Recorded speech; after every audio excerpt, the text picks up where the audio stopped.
저요? 많이 해봤죠. 내가 가점 부리고 항상 우리 다 그렇게 다 외웠죠. 근데 저기 끝나고 사두를 안 하셔가지고 우리는 이제는 사두가 자꾸 왜 사두도 안 하셨네. 네. 아, 부담하는 것처럼 제가 잘 몰랐어요.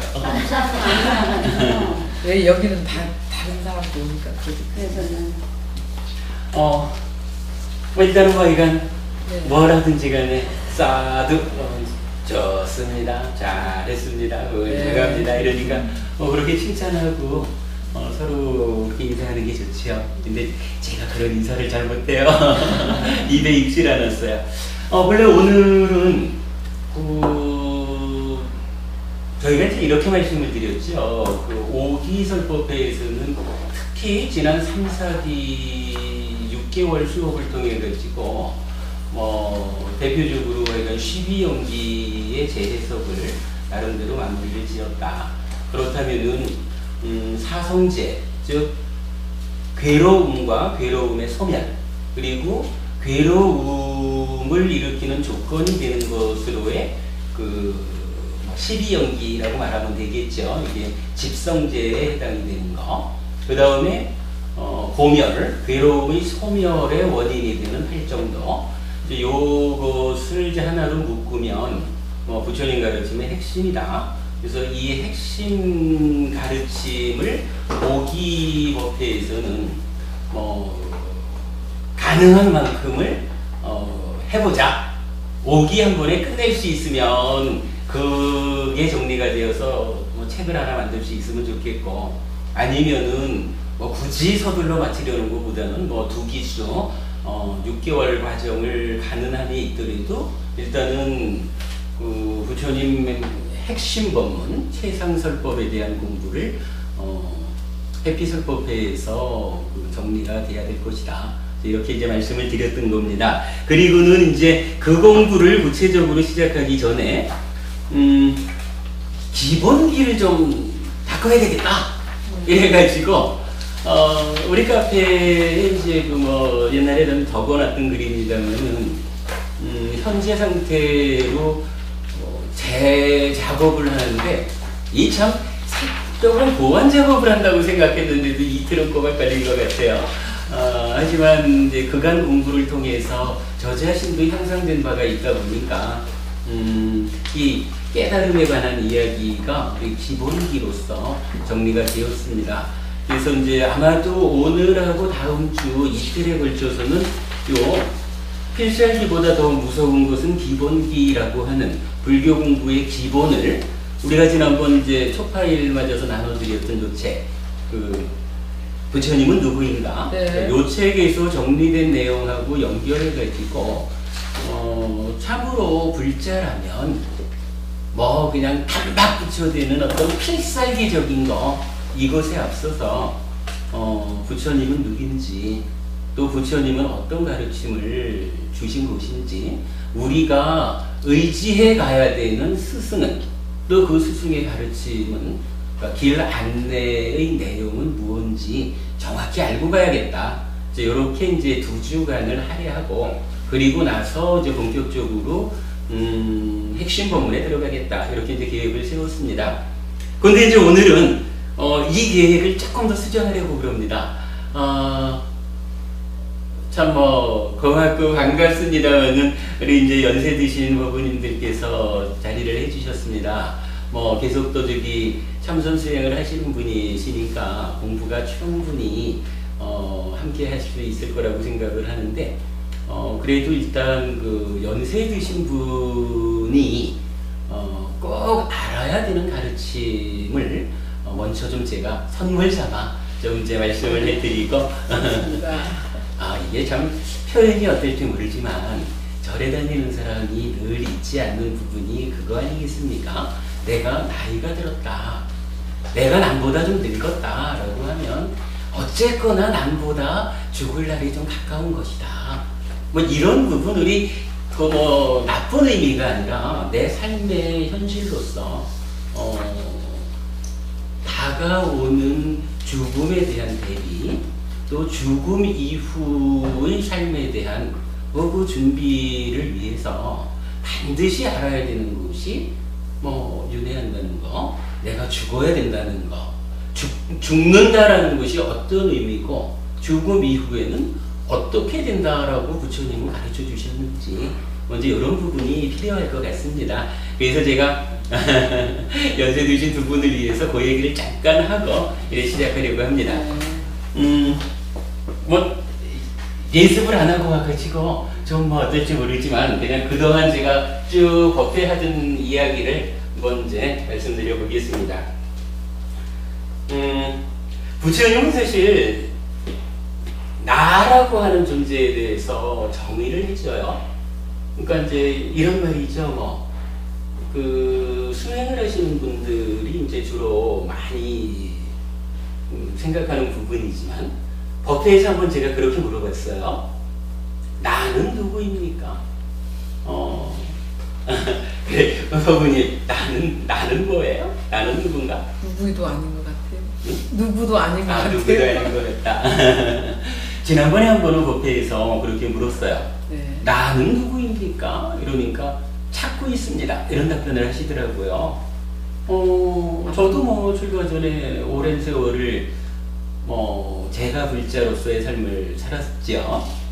그러면서 수련대회를 가든 가서 108배를 한번 하든 네. 이러면 나는 누구인가 이러면서 절규하고 참선을 하고 앉아도 나는 누굴까 이런 이렇게 나를 찾는 작업을 비중을 두고 해왔던 거지요.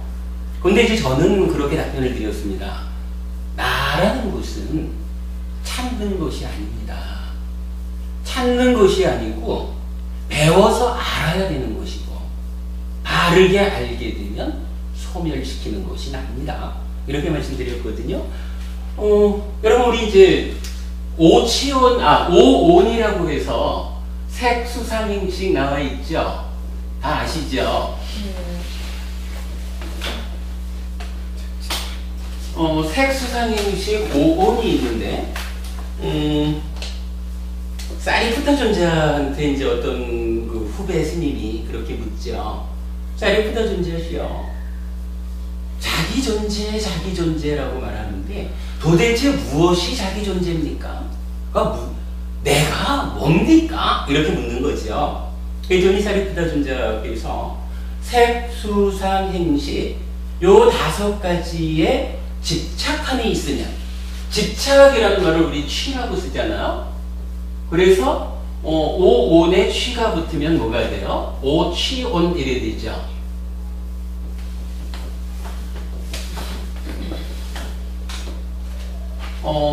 색수상행식이라고 하는 나를 구성하는 5가지 사인에 집착함이 있으면 그 집착된 5가지를 나인 줄 알고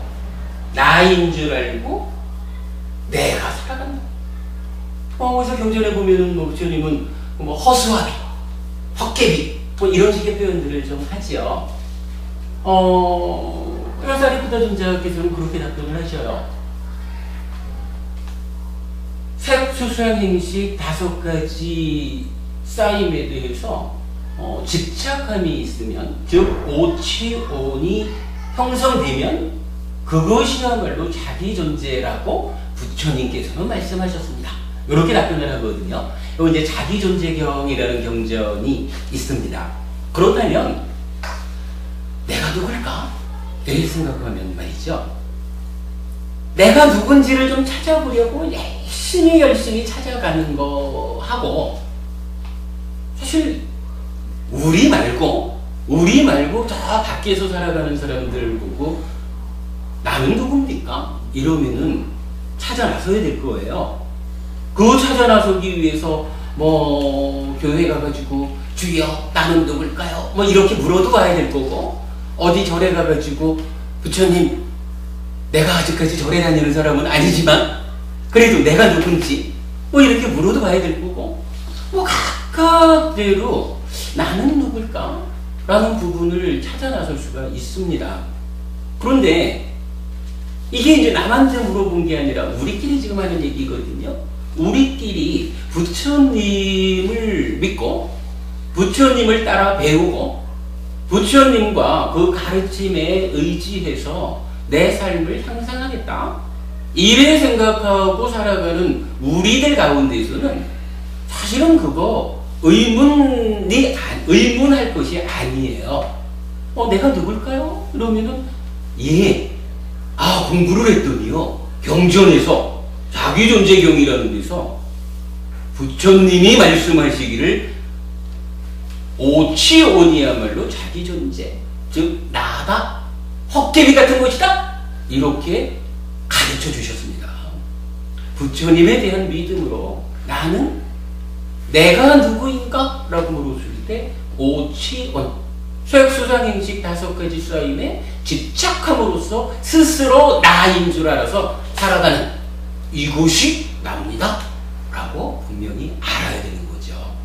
이렇게 부처님이 알려주신 것을 그건 잘 모르겠고 찾아볼 거야 해가지고 나는 누구인가 하고 108배를 한다고 하는 것이 과연 현명한 일일까? 그럴 것 같으면 뭐하러 부처님한테 의지하고 부처님, 글쎄 첫 표현이 좀 애매하네. 아무튼 스승이신 부처님께서 가르쳐주신 그대로 나의 삶을 만들어가고자 합니다 하고 부처님에 대한 믿음을 고백할 이유가 없는 거예요. 부처님에 대한 믿음이 확실하다면 부처님께서 가르쳐주신 그대로 아는 거죠.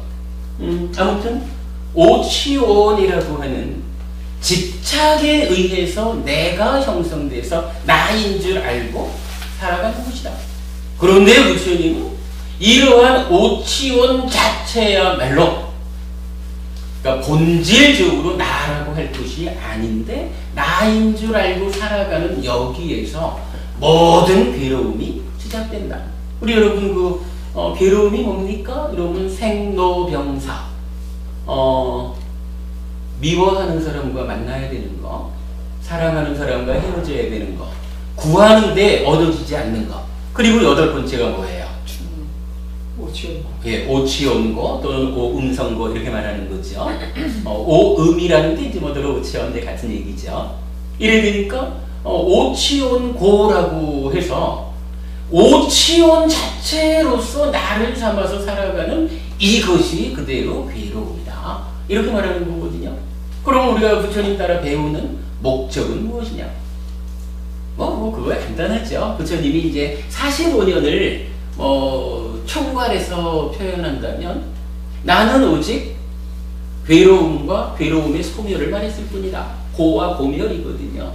부처님 괴롭지 않은 삶을 살고 싶은 자들은 나의 가르침을 따라 배우라. 이렇게 말하는 거거든요. 고와 고멸. 내가 이 오치온으로 나를 삼아서 살아가는 것이 그야말로 괴로움이구나라는 괴로움에 대한 자각이 필요한 것이고요. 그렇게 자각하고 나면은 이 괴로움이 없는 삶, 괴로움이 소멸된 행복한 삶을 살겠다 라고 하는 게 불교죠.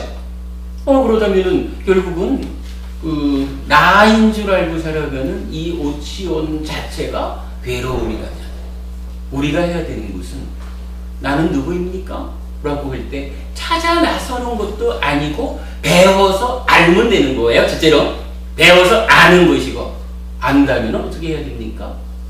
오치온을 나인 줄 알고 살아가는 이 헛개비를 소멸시키는 것, 소멸시킴으로써 괴로움에서 벗어나는 것, 이걸 뭐라 해요? 존재의 소멸, 그러죠.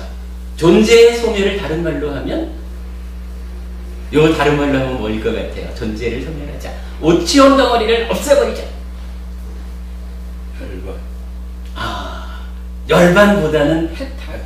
그렇죠. 해탈이라고 해야 됩니다. 그러니까 오치온, 그러니까 존재를 소멸시키는 것이 해탈이고, 해탈된 상태가 열반이죠. 그러니까 해탈과 열반은 뭐 같다면 같은 것이고 다르다면 다른 것이, 내가 팔정도를 닦아서, 그러니까 수행을 통해 가지고 이런 괴로움을 금덩어리인 오치온을 소멸시키는, 괴로움의 존재를 소멸하는 것, 소멸하는 행위, 요 측면을 해탈이라고 하고, 해탈이 되면 해탈된 대로 괴로움이 소멸된 삶이 있다. 괴로움이 소멸된 상태, 요걸 열반, 이렇게 말하는 거거든요. 일단은 내가 색수상행 집착함이 있다라고 하면 오치온에서 내가 된다. 요거를 이제 우선은 아셔야 돼요. 뭐 이거 모르면 사실은 불교 시작이 안 되는 거죠. 뭐 우리가 절에 다니는 이유가 부처님 앞에 뭐 좀 갖다 드려가지고 부처님 살찌워 드리려고 절에 다니는 거 아니거든요. 어떤 형태로든 부처님 가르침에 의해서 내가 행복해지자, 괴로움에서 벗어나자. 요거 때문에 절에 다니는 거니까. 그러려면 이건 내가 누군지, 나는 무엇인지에 대해서 아는 것은 불교 공부의 시작이다. 요거 빼놓으면 안 되죠. 일단 이제 요랬을 때 설명을 좀 생략하기로 하고요. 요 색수상행이라는 네 가지를 묶어가지고 좀 다른 말로는 명색 이런 말을 써요. 물론 이제 명색이라고 말할 때는 요 색수상행에다가 뭐 촉이라고 하는 것과 작의라고 하는 두 가지가 더 이제 포함은 되지만, 촉이나 작의라고 하는 것은 그냥 단순한 작용 이렇게 보아야 되고, 색수상행 요거는 이제 온이라고 말하는 요거 쌓인다. 어떠한 과정이 지나가면 과정의 결과가 남아있다. 이런 의미가 되겠죠. 그랬을 때 색수상행 요거는 명색 이렇게 말할 수가 있고요. 그 다음에 이제 뭐 식은 그대로 식이죠. 이 식이 뭔가요? 마음이잖아요. 그러면 이렇게 이제 오온 또는 이제 오치온을 명색과 식이다 이렇게 나누어 말할 수가 있는데, 쉬운 표현으로 하면 요 식은요 그대로 마음이에요. 식은 마음이고, 그리고 나면 요 명색은 뭐가 될까요? 명색은 이게 몸이 되는 거예요. 그러니까 물질에 대해서 물질에 대해서 느낌과 내적인 어떤 과정, 그리고 행위를 함으로써 하나의 물질이 누가 그 물질을 경험하느냐에 따라서 이런 물질로도 되고 저런 물질로도 되고, 그러니까 물질이라는 것은 수상행이라고 하는 내적인 정신적인 과정을 거쳐서 하나로 정해지는 거죠. 이래서 이제 이 명색을 우리가 몸이다 이렇게 이해를 하면 됩니다. 그러면 나라는 것은 이건 좀 자연스러워지죠. 나라고 하는 것은 누가 난가? 이렇게 보면은 나라는 것은 분명히 몸도 있고, 몸만 있는가 하면은 사실 우리가 다 이거는 뭐 배우지 않아도 알잖아요. 몸만 가지고 나라고 하는 사람은 없지요. 반드시 이제 마음도 함께해서 몸과 마음이 함께 있을 때에 나라고 부르는 거지요. 그럼 이렇게 보면은 오치온인 내가 식과 명색 이렇게 이제 나누어지고, 이때 식은 마음이고 명색은 몸이다. 이렇게 보면은 나라는 것은 몸과 마음입니다. 이렇게 말하는데 전혀 어색함이 없죠. 자, 이렇게 놓고 그러면 이 몸과 마음이라는 것이 각각이 좀 어떤 놈일까? 이걸 좀 봐야 될 필요가 있어요. 세상에서 보면은요, 이런 견해들이 있습니다. 어떤 사람들은 몸과 마음으로 이제 내가 살아가지만 이 두 가지 중에 근본이 되는 것은 몸입니다. 그래서 마음이라고 하는 것은 몸의 활동이 아주 고도화되면, 예를 들어서 우리 이 팔만 몸이 아니고 내 머리 안에 있는 뇌세포 같은 것도 다 몸이잖아요. 이 뇌세포 안에서 어떤 그 작용이 고도화되면 거기에서 마음이 생긴다 이렇게 얘기를 해요. 예를 들어서 말입니다. 로봇 있잖아요. 로봇을 그 만드는데 그 이제 뭐 저기 뭐 신경 전달 물질 뉴런 뭐 이런 거 있어요. 뭐 요 뉴런이 12개인가 뭐 20개인가만 있으면 그 초보적인 로봇이 작동을 한대요. 근데 우리 뇌 속에 있는 그 뉴런 신경 전달 물질 이거는 숫자가 뭐 그때 한 10에 14승계인가 뭐 그래가지고 천조개였는지 뭐 그래요. 그러니까 로봇을 움직이게 만드는 거하고는 견줄 수 없이 어마어마한 숫자가 우리 뇌를 구성하고 있거든요. 그러니까 이런 사람들 말도 한면으로는 그 틀렸다 이렇게 단적으로 말하지를 못해요. 봐라 이거죠 봐라. 그 쇳덩어리도 연결시키고 거기에 신경적인 연결 체계를 이렇게 좀 갖추면 시키는 대로 움직이는데 그거랑 견줄 수 없이 많은 신경물질로 구성된 뇌가 그 안에서 자체적으로 무언가가 생겨가지고 내가 마음이야 이러면서 생겨난 마음이 몸의 주인이 되어가지고 살아가는 이렇게 주장하는 거에 대해서 쉽게 그거 아니야 라고 말하기 어려워요. 특히 이제 요즘 세상은 과학이 발달했잖아요. 과학적으로 다 근거를 들이대면 참고 아니다 하기 곤란한 그런 형편이에요. 어쨌든 하여튼 한 가지 경우를 보면 몸이 주와 부 이렇게 말하자면 몸은 주고 마음이 몸에서 생겨난 부수적인 것이다. 이렇게 말하는 게 있어요. 근데 요 얘기는 이제 뭐로 의미하냐면 마음이 아무리 살아가면서 지가 주인인 채 하고 살아도 결국은 몸을 토대로 생겨난 거기 때문에 살다 보면 이제 우리가 죽어야 되잖아요. 죽으면 어떤 결과가 생기냐 하면 그야말로 이제 몸에서 생겨난 것이 몸이 죽으면 아무리 잘난 체를 해도 근거를 상실한다. 그러면 소멸할 수밖에 없죠. 설 자리가 없는 거예요. 그러니까 이런 경우를 뭐라고 해요? 끊어짐 이렇게 말하죠. 죽으면 끝이야. 아주 살다 죽으면 만이라는 게 뭐 몇 개 있어? 몸에서 생긴 게 몸 죽으면 끝이지. 죽으면 끝이니까 다음 생 이런 거 없어. 사는 동안 잘 살아.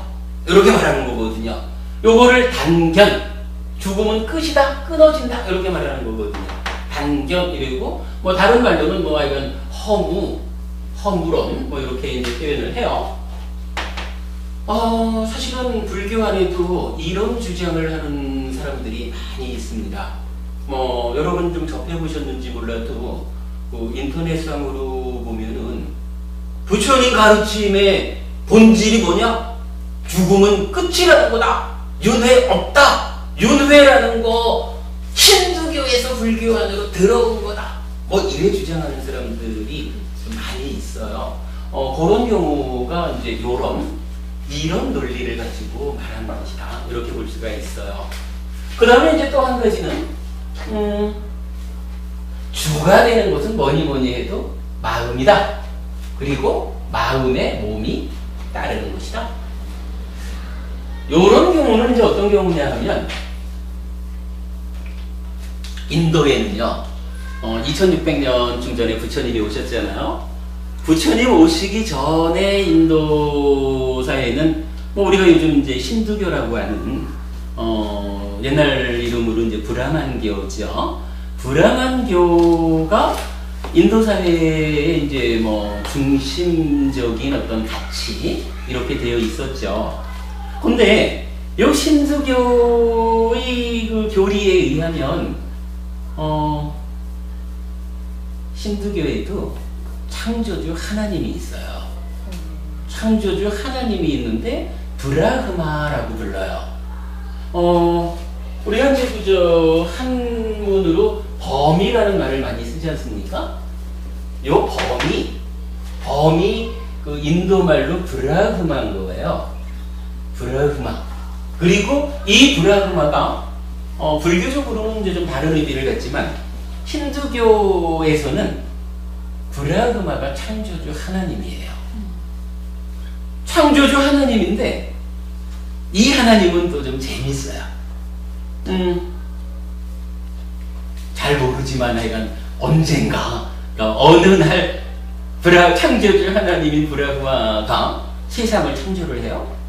딱 창조를 하고 보니까 이쁜 거예요. 참 이뻐. 이야, 내가 내 몸을 나눠가지고 요 안으로 들어가자. 너무 이쁘니까.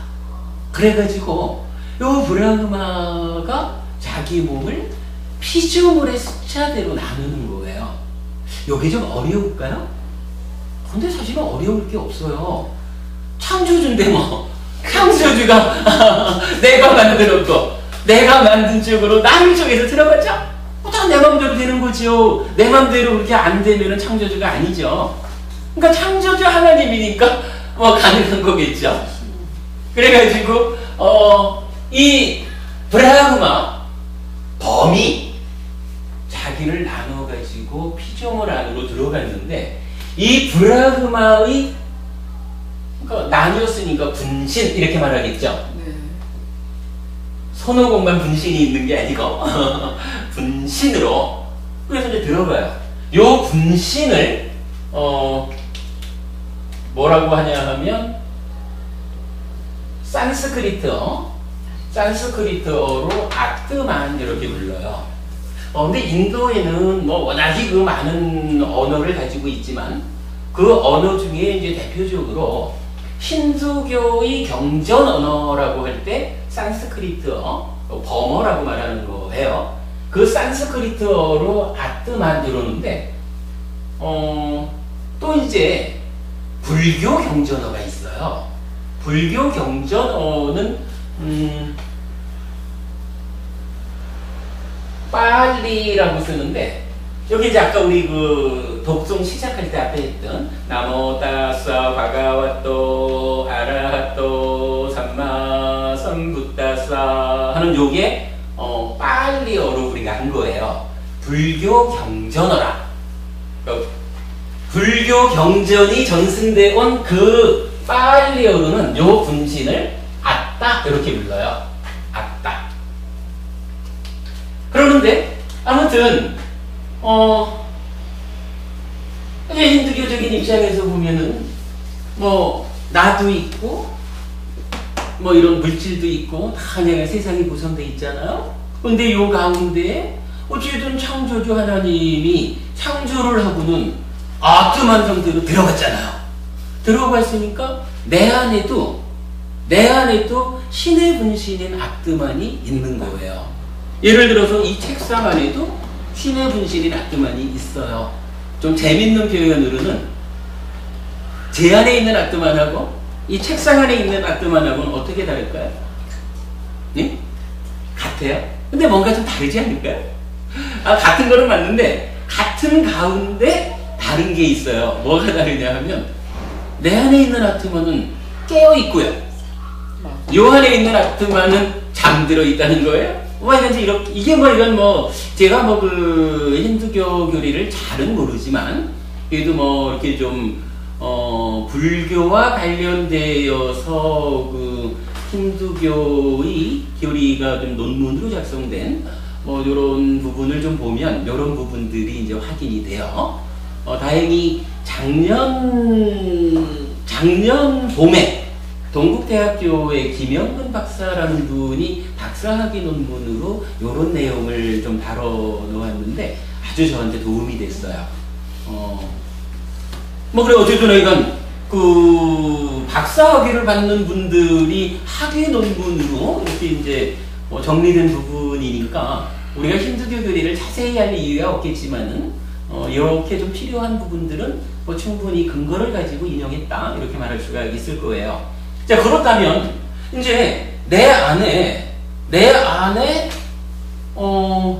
신의 분신인 아트만이 딱 주인으로 있잖아요.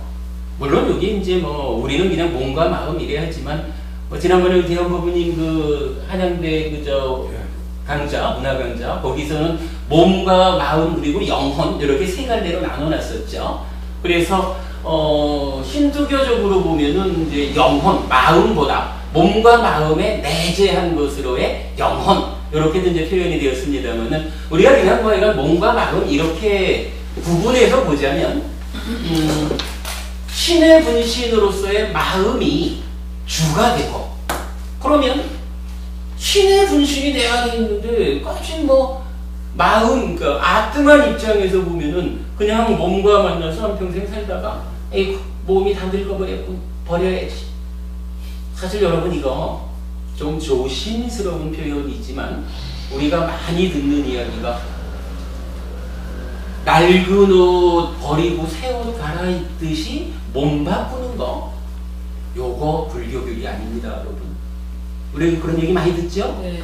요거 정확하게 말하면은 불교교리 아니에요? 요거 신의 분신으로서의 영혼, 마음이 나의 주체가 되어 있을 때 몸 바꾸는 얘기하는 거거든요. 요거 우리 옷 갈아입듯이 몸 바꾸는 거 아닙니다. 근데 아마 하여간 이제 그쪽 논리로는 그렇게 돼요. 그래서 요런 이제 마음을 주로 하고 몸이 옷 바꿔 입듯이 바꿔 입는 그런 부수적인 거 요렇게 주장하는 요렇게 말하는 주장도 있는 거예요. 요런 주장은 어떻게 표현이 될까요? 아까 몸이 주가 되는 것은 몸이 죽으면 몸에 부수된 마음은 근거를 상실하니까 싹 없어져 버린다. 죽으면 끝, 끊어짐, 허무 이렇게 말했잖아요. 근데 이런 경우에는 살다가 몸이 죽으면 몸이 죽는다고 해서 아이 껍데기인 몸이 죽는데 내 안에 들어있는 아트만이 죽나요? 아트만이 소멸되나요? 그거 아니죠. 그게 아니니까 어떻게 돼요? 몸은 소멸해도 마음, 영혼이라고 하는 것은 항상 한다. 지속된다. 그래서 이런 걸 상견 이렇게 말을 해요. 상견. 요거 뭐 상주론 이렇게도 이제 표현을 하죠. 그런데 부처님은 요 두 가지를 다 사실이 아니다 이렇게 얘기를 해요. 다 사실이 아니다. 그러면 부처님이 보는 몸과 마음의 관계는 어떤 것이죠? 요 부분을 어차피 우리가 뭐 부처님 따라 배우려는 사람들이니까 요런 부분은 그냥 참고 삼아 비교하기 위해서 좀 알아야 한다 하지만 실제로 우리가 알아야 되는 것은 부처님은 몸과 마음의 관계를 어떻게 설명하셨을까? 요걸 알아보는 게 이제 중요하겠죠. 지금부터 그 얘기를 좀 하겠습니다.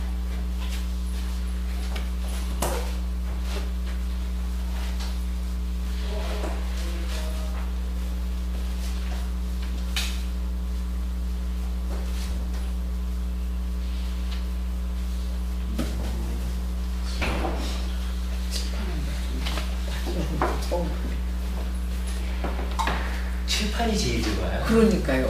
나는 내 손을 들고 괜찮아요.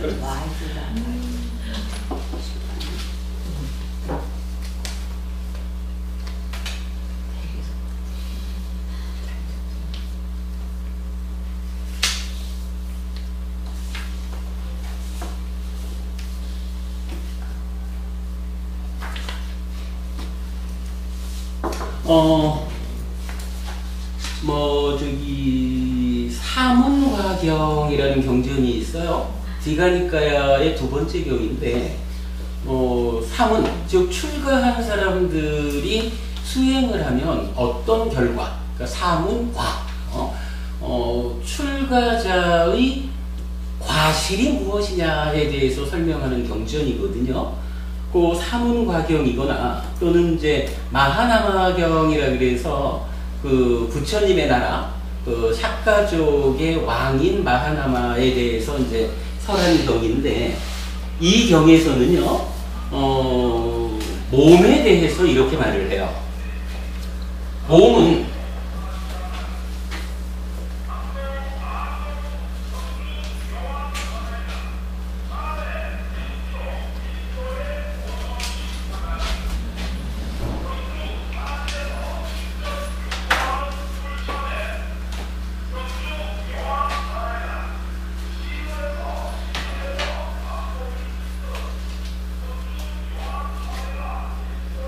몸은 첫째로 물질이다.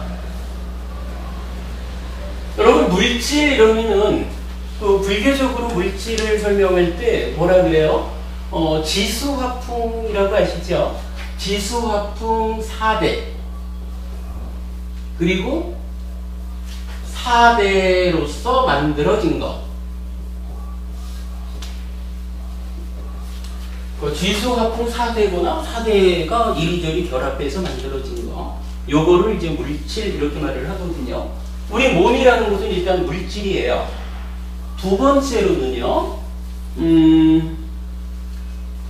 부모에게서 생겨났다 이렇게 말을 해요.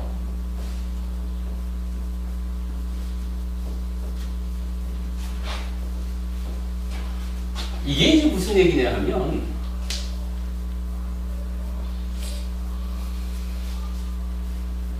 어떤 사람이든지 간에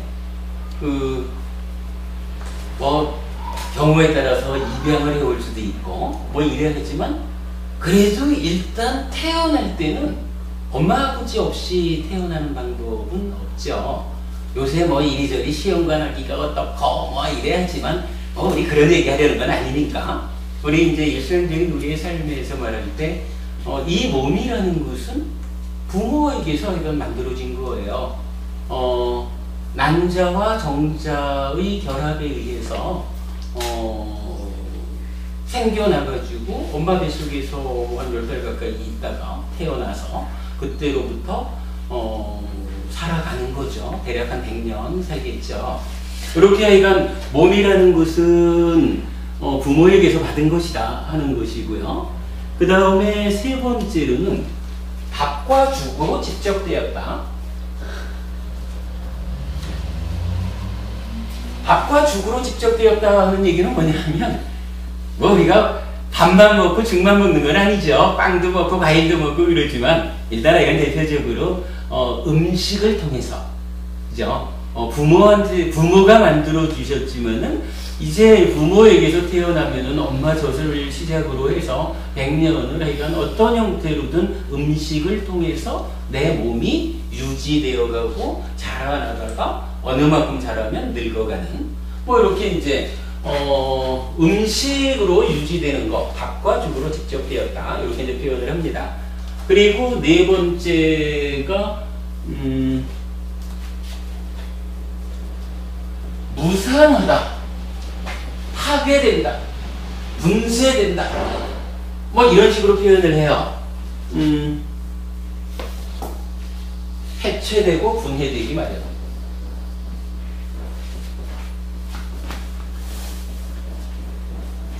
그러니까 몸이라고 하는 것은 어쨌거나 이건 물질인 거거든요. 물질이라는 것은 지수화풍 4대가 이러저러한 조건들에 의해서 결합해가지고 현재 내 몸이다 라고 이제 구성이 되어 있는데 이 구성 상태를 유지해주기 위해서 밥과 죽으로 열심히 챙겨나가고 있지만 그렇다고 해도 물질이 가지고 있는 특성, 물질이 가진 특성에 의해서 결국은 무상하다.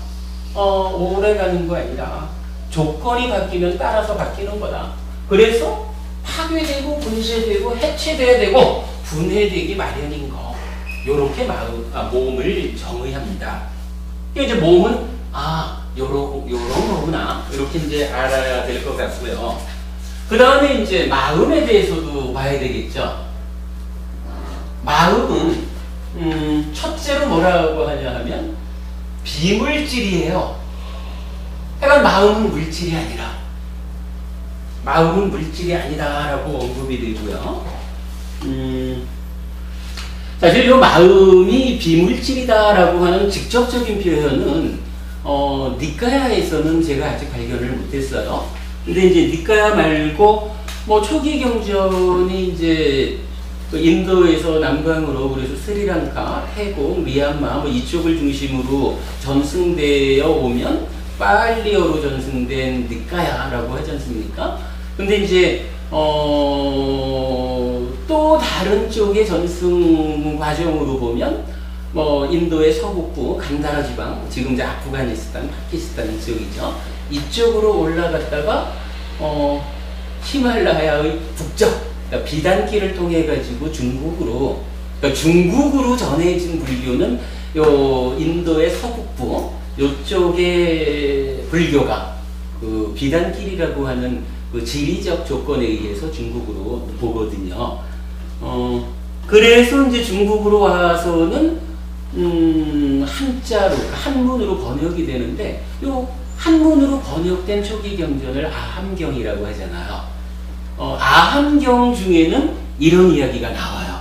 그러니까 의, 네이처, 약심의식, 비색, 불가견, 무대 이래가지고 의라고 하는 것은 심이라고도 의라고도 식이라고도 하는 건데 비색, 물질이 아니다. 그래서 불가견, 무대, 보이지 않고 거리끼지 않는다, 방해되지 않는다 하고 마음을 정의해 주거든요. 그러니까 몸하고 비교하자면 첫째로 몸은 물질이다, 사대다, 사대고 사대 소저다 이렇게 말했는데, 마음이라고 하는 것은 첫 번째로 비물질이다, 이렇게 이제 정의가 됩니다. 그 다음에 이제 두 번째로는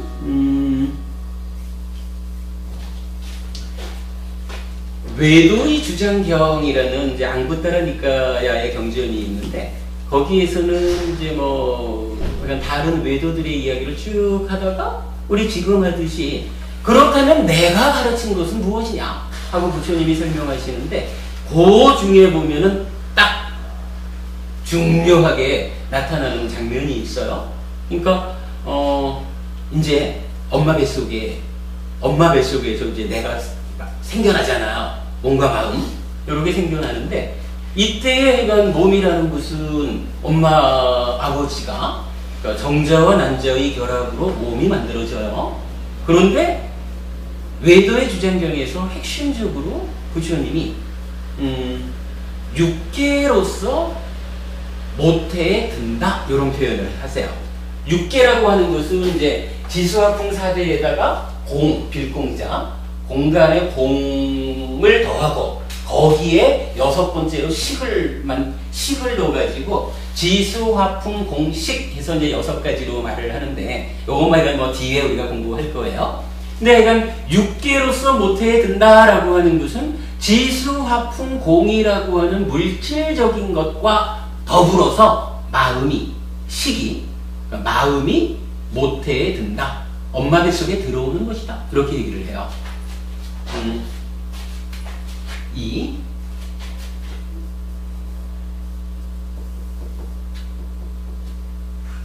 육계로서 모태에 든다.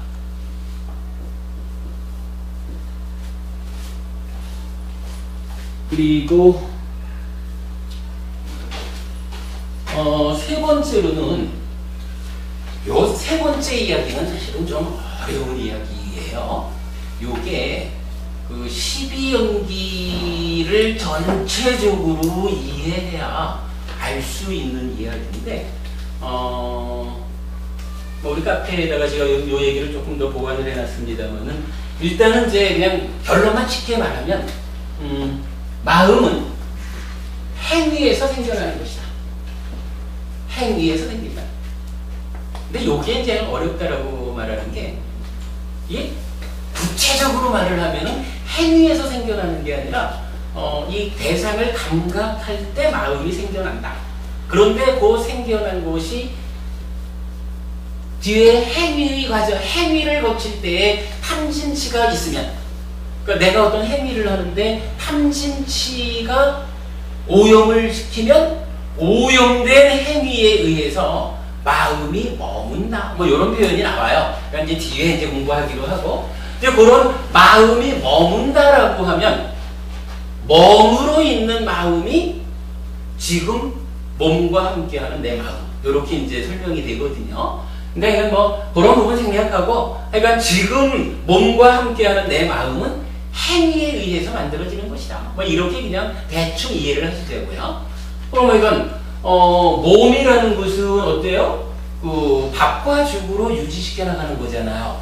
그런데 마음이라는 것은 밥과 죽으로 만들어내는 게 아니라 아무리 맛있는 거를 100개마다 먹어도 그 마음이 행복한 상태로 만들어지지 않아요. 이거 다르단 말이에요. 몸과 말과 마음으로 어떤 행위를 하느냐, 거기에 따라서 그 행위의 결과로 마음이 만들어져가지고, 즉 머물어가지고 몸과 함께 나를 이룬다. 뭐 이렇게 이제 표현되는 거예요. 그 다음에 이제 네 번째가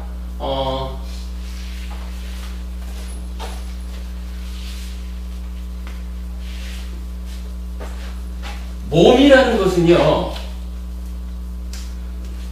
몸은 네 번째로 말할 때 무상하다, 조건 따라 바뀌는 것이고 오래 가지 않는 것이고, 그러나 파괴되고 분쇄되고 해체되고 분해되기 마련인 것이다, 이렇게 말을 했거든요. 그런데 이 마음이라는 것은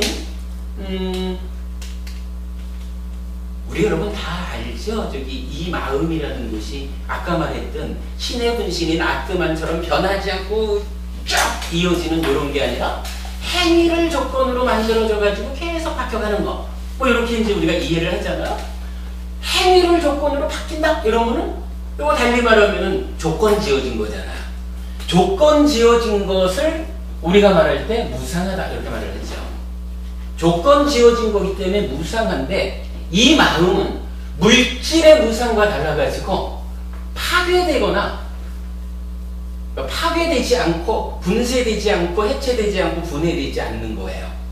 그냥 이거는 왜냐하면은 물질적인 게 아니니까 물질적인 방법이 적용돼서 파괴되고 분쇄되고 뭐 요래되는 거는 아니라는 거예요.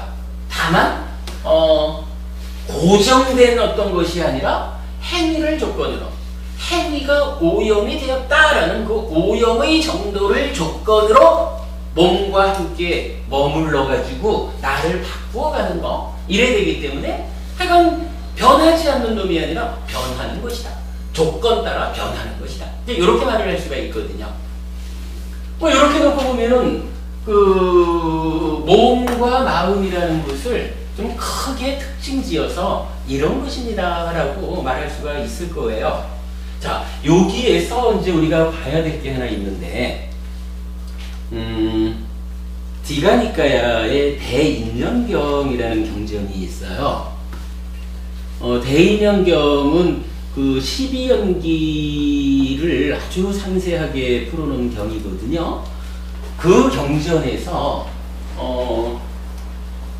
아까 이제 몸은 명색이다 그랬고 마음은 식이라 그랬거든요.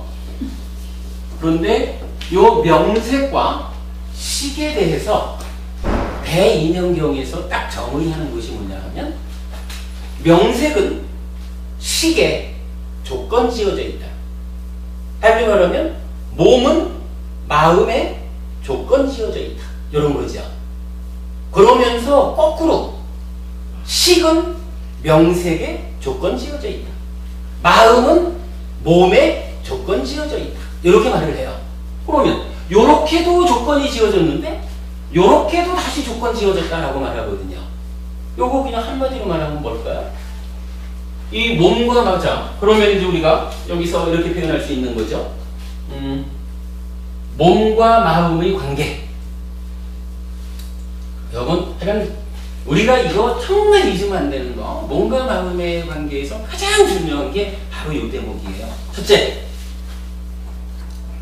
서로 조건되는 관계. 그죠? 명색인 몸은 식인 마음에 조건 지어져 있고, 명색인 몸에 조건 지어져 있고, 서로 조건 지어져 있다. 이 얘기는 달리 말하면 몸이 있다라고 말하는 것은 몸이 조건 지어진 마음이 함께 있다, 이 얘기죠. 마음이 있다라고 하는 것은 그렇죠. 마음이 조건 지어진 몸이 함께 있다. 몸과 마음은 항상 함께 하는 거, 단 한시라도 몸 따로 마음 따로 있을 수 없는 것이다. 이렇게 말하는 게 서로 조건되는 관계, 이렇게 말하는 거죠. 요거요 여러분 부탁이 있는데요. 나중에라도 예, 스님 그렇게 말해도 됩니까? 이렇게 저한테 따지지 마셔요. 저한테 왜냐면 이게 참 좀 곤란한 부분들이 있어요. 왜냐하면은 여러분들이 아시던 거하고 좀 다르다라는 것 때문에 야 그럼 내가 여태까지 알고 있는 거 내가 이러이러하게 불자로서의 신행을 해왔는데 교수님 그렇게 말해도 되나? 이렇게 따지시면 제가 좀 곤란해요. 저는 그러려면은 답변을 이렇게밖에는 못해요. 그거 곤란하면 부처님한테 따지십시오. 왜냐하면 제가 지금 이 얘기를 제가 알기를 이렇다라고 말하는 게 아니라 대인연경이라고 하는 뒤가 니까야 14번경에서 14번, 15번경에서 부처님이 이렇게 말씀을 하신 거거든요.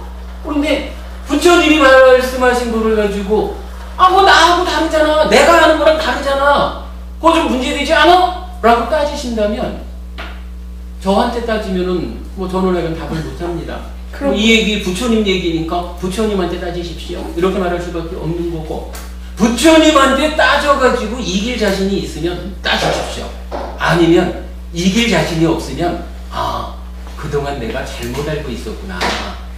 내가 참으로 몸과 마음의 관계를 잘못 알고 있었구나 라고 내가 잘못 알았다는 것을 인정을 하고 부처님 가르침대로 받아들여야 되는 거죠. 이건 저한테 따지지 마셔요. 판단하셔가지고 부처님한테 따지시든지. 부처님이 어디 계세요? 부처님요? 네. 우리가 이따가 좀 오늘은 이제 시간이 거기까지 못 가겠지만 부처님이 돌아가실 때 유언을 하시는데 그 유언 중에 하나가 이 책이요. 이 책 한번 볼까요? 부처님은 누구입니까? 예, 이 책에 몇 페이지가 되느냐 하면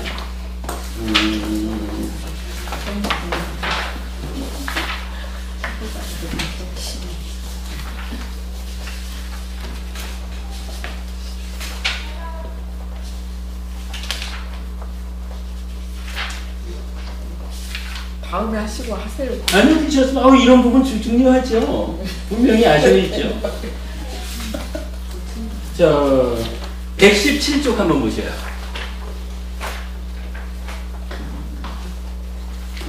117쪽 보시면 제일 아래 문단에 가면 열의 마지막 유훈이래 돼 있죠. 그때 세종께서는 아난다 존자를 불러서 말씀하셨다. 아난다요. 그런데 아마 그대들에게 스승의 가르침은 이제 끝나버렸다. 이제 스승은 계시지 않는다라는 이런 생각이 들지도 모른다. 아난다요. 그러나 그렇게 봐서는 안 된다. 아난다요. 내가 가고 난 후에는 내가 그대들에게 가르치고 천명한 법과 율이 그대들의 스승이 될 것이다. 라고 하면서 부처님이 가르치신 법과 율이 그대들의 스승 누구예요? 부처님이잖아요. 부처님이 법과 율로 존재해요. 근데 이제 이 앞에 있는 다른 또 말씀한 군데를 보면 이 법이라는 것은 어떤 경우에 법이 권위를 가지느냐. 누군가가 내가 이런 말씀을 부처님한테 들었습니다 라고 와서 얘기하면 그게 옳은지 그른지 그 자리에서 판단하려고 하지 마라. 모르는 경우죠. 모를 때. 그 얘기를 잘 기억해서 경을 보고 경과 비교해라. 그래서 경에 설한 바와 일치하면 그대의 말씀은 부처님의 말씀입니다 라고 인정을 하고 경과 일치하지 않으면 그대의 말씀은 부처님의 말씀이 아닙니다 라고 거부해라. 이렇게 네 가지 권위 해가지고 부처님께서 내가 가고 나면 45년간 내가 가르친 법과 율이 그대들의 스승 부처가 되면 부처의 역할을 할 것이다. 그런데 아무나가 이게 법입니다 라고 한다면 그것이 정말로 법이냐 아니냐 하는 것을 어디에 견주어서 판단할 것입니까? 라고 할 때 경을 말하는 경과 견주어서 하고 네 가지 권위라는 주제로 설명을 해주셔요. 그러니까 여러분 그렇게 하시면 됩니다. 부처님한테 좀 따져야 되겠다 라고 생각이 드시면 경전을 보시면 됩니다. 이 참 뭐 우리끼리 하는 얘기니까 그렇지만 그렇다고 경이라 그래가지고 경찰 붙으면 다 부처님의 권위를 갖느냐? 그건 아니죠. 여기에서 부처님이 돌아가시는 그 순간에 말씀하신 경이라고 하는 것은 부처님이 살아서 45년 동안 45년이라는 게 무슨 말씀인지 여러분 아시나요? 부처님 저기 29에 출가를 하셔요. 그리고 35에 부처가 되잖아요. 다 아시죠? 네. 35에 부처가 돼가지고 80살에 돌아가시는 그때까지 45년 동안을 부처로서 살았거든요. 그죠? 부처님으로 살아온 45년이 있거든요. 그 45년간 부처님이 설하신 이 말씀을 모아놓은 것으로의 경. 당연히 이렇게 기준이 되겠죠. 부처님이 돌아가신 나 죽은 다음에 어떠한 경들을 기준해라 이렇게 말씀하시지는 않으셨을 거예요. 그러니까 부처님 살아서 45년간 설하신 이 경전들이 부처님으로서의 역할을 하는 것이다. 이렇게 보시면 타당해요.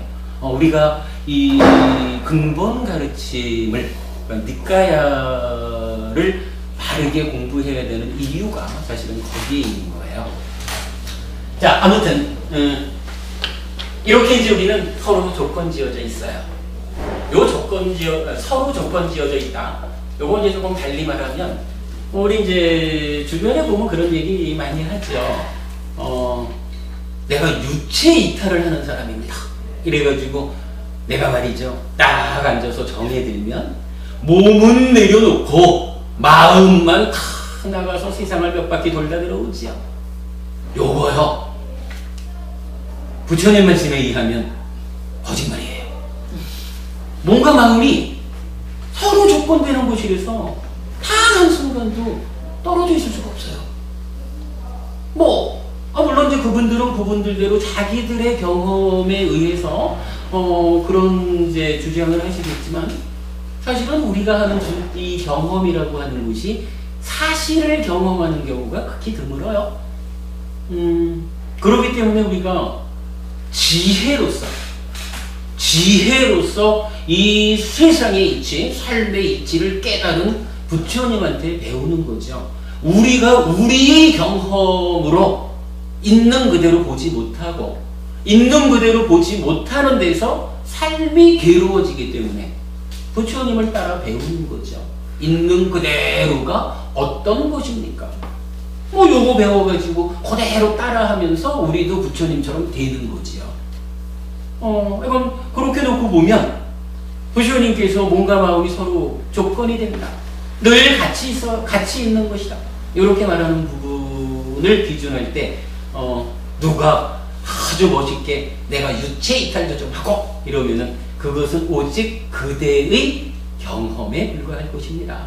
그러나 그것이 참으로 몸두고 마음 훔쳐 다니던 이러한 사실로서의 경험인지는 그대도 모르고 나도 모릅니다. 다만 부처님 말씀에 의하면 그런 거 없습니다. 이렇게 하시면 정확해요. 이 얘기 또 다른 경우에 적용해 보면 이런 경우죠. 일단 이제 살다가 죽으면 몸과 마음은 이건 혼자 있을 수 없거든요. 죽는다라고 하는 게 뭐냐 하면 비물질인, 그래서 파괴되지 않는 이 마음은 죽지 못하고 있는데 다만 살아가는 동안에 행위의 조건 지어져서 계속 변화하는 가운데 몸과 말과 마음으로 착한 일을 많이 하면 착한 행위의 조건 지어져 가지고 내 마음이 지속적으로 좋은 마음, 좋은 상태, 향상하는 상태로 바뀌어가죠. 그래서 우리가 욕계 중생으로 살다가 수행이 깊어지면 색계로, 무색계로 이렇게 올라가다가 그건 내다라는 거잖아요. 이건 그랬다 해도 어쨌든 이 마음은 하여간 죽는다고 해도 죽는 상태가 아니죠. 근데 몸이라고 하는 것은 그러니까 비물질이 아니라 물질이기 때문에 물질로서의 특성인 무생하고 파괴되고 분해되는 이런 거니까 뭐 이런 대충 100년이면은 몸은 하여간 죽기 마련이죠. 그러면 요 시점 죽었다 하는 요 시점에 몸과 마음은 어떻게 될까요? 사실은 제가 이제 두 분께 요 말 때문에, 그죠? 요 말씀 때문에 이제 이렇게 긴 이야기를 이제 하게 되는 건데, 사실 뭐, 사람들은 이제 가끔씩 그래요. 불교가 너무 어렵습니다. 뭐 이래 얘기를 하는데, 사실은 불교가 어려운 게 아니에요. 제가 지금 대략 1시간이 걸려가지고 이제 두 분께 제가 선물 드리려고 한 거, 요 얘기를 꺼내놓게 됐잖아요? 요렇게 꺼내놓는 게 사실 불교가 어려워서 요 얘기까지 1시간이 걸린 게 아니고, 어려운 거는 우리 삶이에요. 우리의 삶이라는 것이 워낙에 어려운 것이기 때문에, 정말 그냥 잠깐 얘기해가지고 그 삶의 현실을 딱 알아낼 수 있는 이런 단순한 것이 아니기 때문에, 부처님은 삶의 문제의 수준에 맞춰가지고 설법을 하는 거거든요. 그러면 이러이러하다라는 과정을 거쳐서 몸과 마음이 이러함으로 라고 설명되지 않고는 쉽게 하는 방법이야. 뭐 간단하죠. 뭐 아까 한 식으로 그 몸 죽으면 따라 죽는 거니까, 그시요? 이렇게 말하면 쉽죠. 근데 그게 이제 과연 현실이냐? 남의 문제 같으면 지하하게 맞든 안 맞든 상관없을 수 있는데, 당장 죽는 거는 남도 죽지만 남 죽는 문제는 심각하지 않잖아요. 내가 죽는 게 문제지. 내 문제에 대해서 그럴까? 이렇게 넘길 수는 없잖아요. 그러기 때문에 삶의 문제가 어려우면 어려운 만큼이라도 정확하게 이해하고 풀어가지고 정답을 알려주는 게 쉬운 길이라. 대학 시험을 보는데 초등학교 수준으로 더하기 빼기만 가르쳐주면 더하기 빼기만 갖고도 초등학교 6년을 배우잖아요. 그러나 더하기 빼기 가지고 대학은 못 가잖아요. 대학을 가려면 뭐 미적분도 해야 되고 뭐 어려운 공부를 해야 되잖아요. 뭐 어려운 공부를 하기 위해서 중고등학교를 다니나? 그건 아니죠. 내 삶이 더 향상된, 더 행복한 삶으로 준비하기 위해서 어려운 공부를 하잖아요. 누군들 뭐 어려운 공부 하고 싶겠어요? 마찬가지로 우리 삶의 문제는 대학 가는 것보다 훨씬 더 중요한 문제잖아요. 그러면 삶의 문제가 대학 수준이면은 대학 수준의 해법을 주는 게 현실적인 해결 가능한 방법인 거지, 초등학교 수준으로 믿습니다 하면은 됩니다 이래 해가지고 죽은 다음에 그거 아니면 어쩔 거예요. 왜 이제 저는 이제 늘 그런 얘기를 해요. 불교가 어려운 게 아니고요, 삶이 어려워요. 삶의 문제가 어려운 거를 부처님께서 큰 어려운 문제를 풀어내가지고 우리한테도 그 해법을 가르쳐 주신 거거든요. 삶의 문제를 푸는 유일한 방법이라. 그렇다면 해결하자라고 접근하면은 이 방법보다 더 쉬운 방법은 없는 거예요. 나머지는 해결하지 못하는 방법이거든요. 우리가 이렇게 불교를 봐야 되고 공부하는 자세를 가져야 돼요. 그렇게 이제 보면 약간 서로 조건되는 관계에 의해서 어쨌든 이제 죽으면 몸과 마음이 이 결합관 상태가 해체되잖아요. 그죠? 몸은 하여간 이제 더 이상 나의 몸이 아니라 시체가 된 거죠. 우리가 이런 이제 법회 때도 수행과 관련해서 그 얘기를 자주 해요. 한 10분만 숨을 안 쉬면 이게 뭔가요? 뭐 그냥 고기 덩어리죠. 숨을 쉬고 있으니까 숨을 쉼으로써 내 몸과 내 마음이 하나로 연결되는 조건이 갖추어지니까 내 몸이라 애지중지하지. 10분만 숨을 안 쉬어보세요. 이거 저기 쓰러져 있으면은 지랄을 아이들이 보고 저기 시체가 있어요 하고 도망가지. 그야말로 길가에 버려진 나무 토막만도 못한 거 아닙니까? 뭐 몸과 마음의 관계를 우리가 정확히 볼 필요가 있죠. 근데 어쨌든 이건 몸과 마음의 관계는 이렇게 서로 조건되는 관계다. 그러면 100년에 한 번쯤 이 조건관계가 끊어졌다. 몸이 죽었다. 이때 어떤 일이 일어나느냐 하는 거.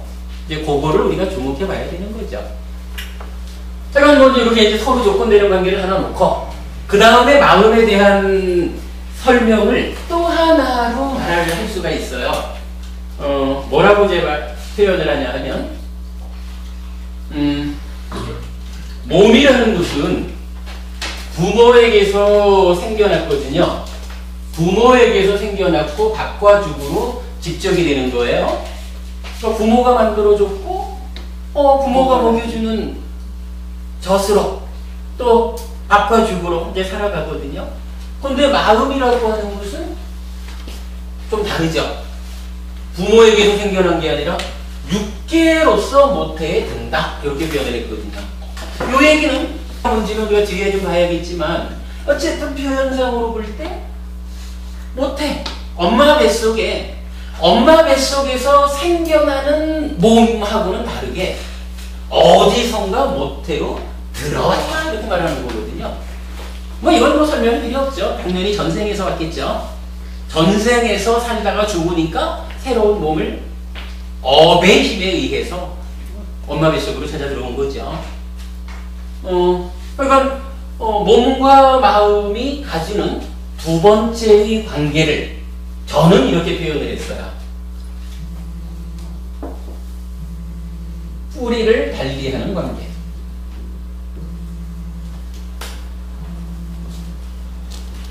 그죠? 몸은 엄마 아빠가 만들어 주었는데 마음은 다른 데서. 그렇죠. 전생으로부터 육계 상태로 모태에 들어왔으니까 여기서 생긴 거하고 이렇게 온 거하고 두 개를 보면 서로 뿌리를 달리하고 있다. 이렇게 말할 수가 있겠죠. 그래서 이건 해피법당에서는 이 몸과 마음의 관계를 이렇게 두 가지로 서로 조건이 되는 관계다. 뿌리를 달리하는 관계다.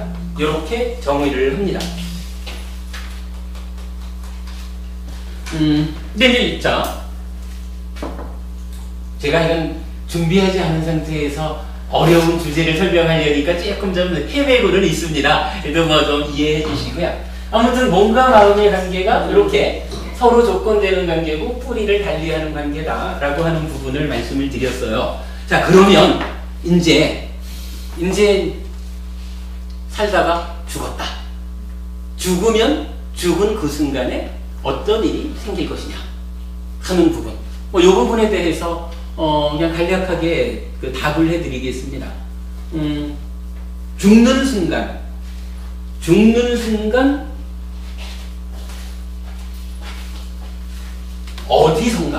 어디선가 엄마하고 아빠하고가 몸을 만들어 주겠죠. 어디선가 이런 몸이 만들어지면 지금 내가 죽으면 내 마음이 육계로서 요 몸에 들어오겠죠.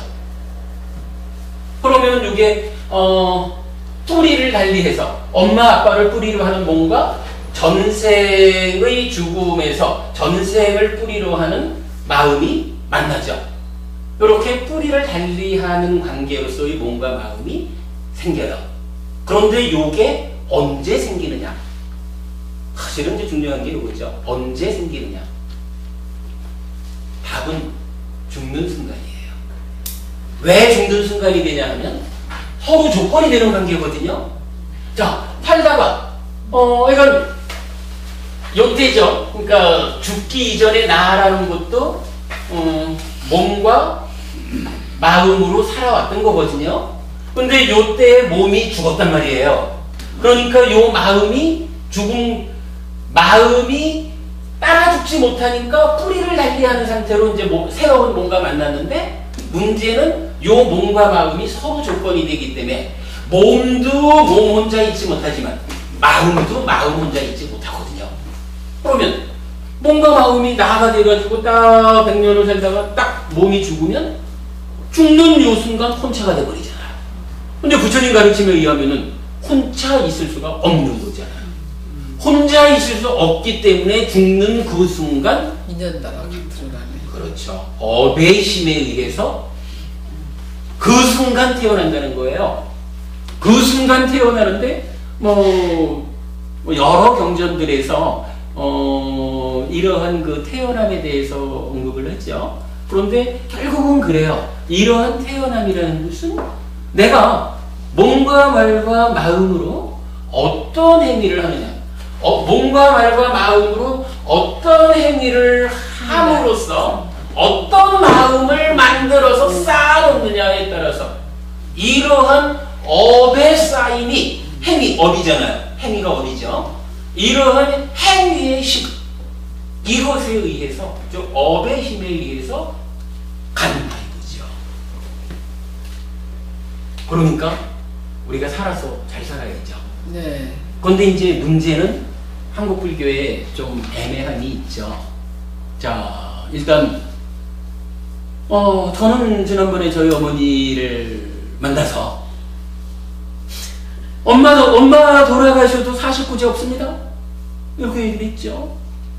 그리고 엄마가 돌아가신 다음에 그래도 아들이 스님이니까 아들이 잘 기도해주면 내가 하늘에야 못 가겠어? 엄마 그거 생각하지 마십시오.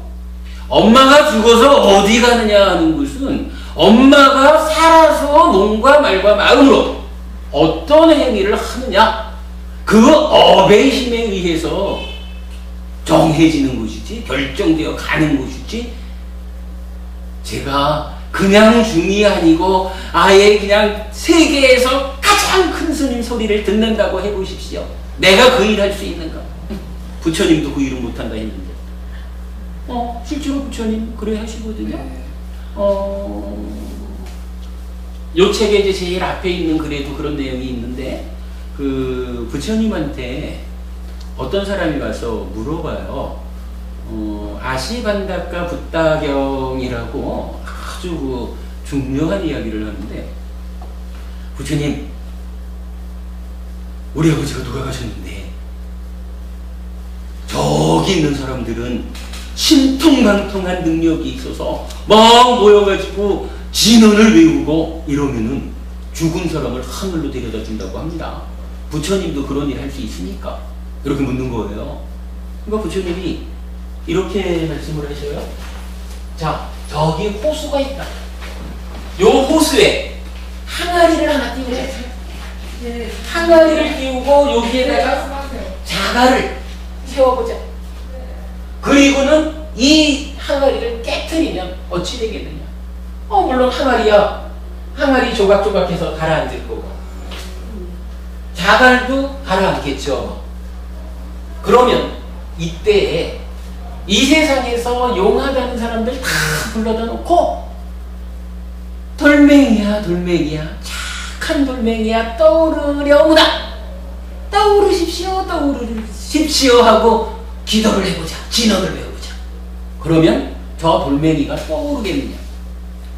그러니까 아니 부처님, 물보다 무거워서 가라앉는 돌멩이가 그게 진언한다고 해서 떠오릅니까? 부처님 딱 그러시는 거죠. 그대 아버지가 살아서 지은 업이 무거워가지고 업의 무게로 아래로 내려가는 것을 냉전 어쩔 것이냐? 그러거든요.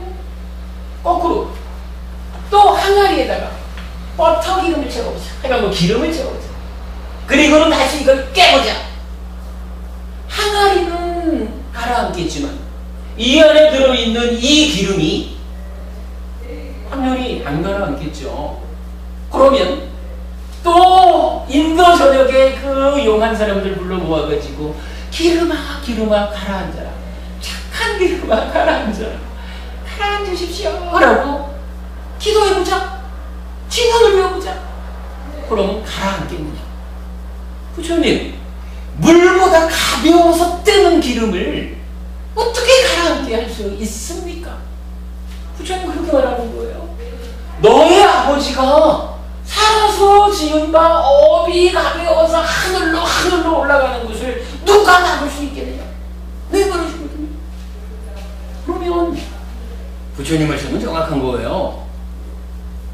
그대가 살다가 죽으면 어떤 세상에 태어날 것이냐, 그대의 다음 생이 어찌 될 것이냐 하는 것은 내가 관여하는 문제가 아니라 오직 그것은 그대가 살아서 지은 바 몸과 말과 마음의 행위, 그 행위가 결정짓는 것이다.